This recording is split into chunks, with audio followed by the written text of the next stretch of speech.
All right, One Pride Nation. As is often the case with a long week, we have a little bit more roster news. But first, some news coming from Dan Campbell. It looks like he may have seen the same thing we all did with rookie Miles Frazier, because in his press conference today, he said that he is going to get Frazier more playing time.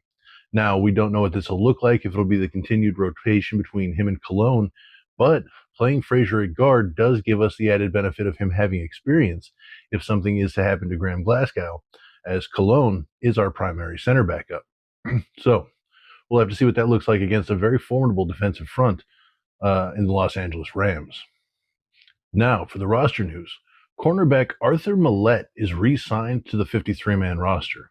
Now, if you remember, Arthur Millette played earlier in the season when we had our CB injuries and played a not insignificant number of snaps, especially against Tampa Bay, at the nickel corner position.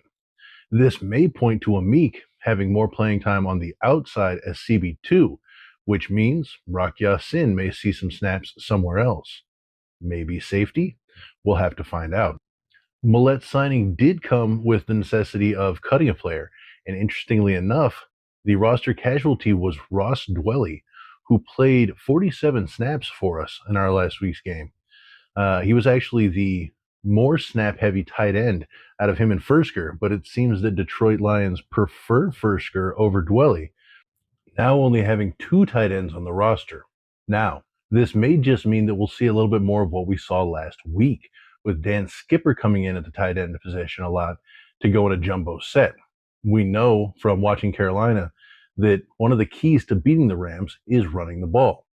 True of most teams, but especially against the Rams, who are allowing over 100 yards a game rushing anyways. This could also point to a sooner than later return for Shane Zylstra. Again, more of a receiving threat than a blocking tight end, but could open up another facet of this offense as we go into the last few weeks of the season. So, how confident are we going into this game with the roster changes that we've made and only two tight ends? Let me know your thoughts in the comments below.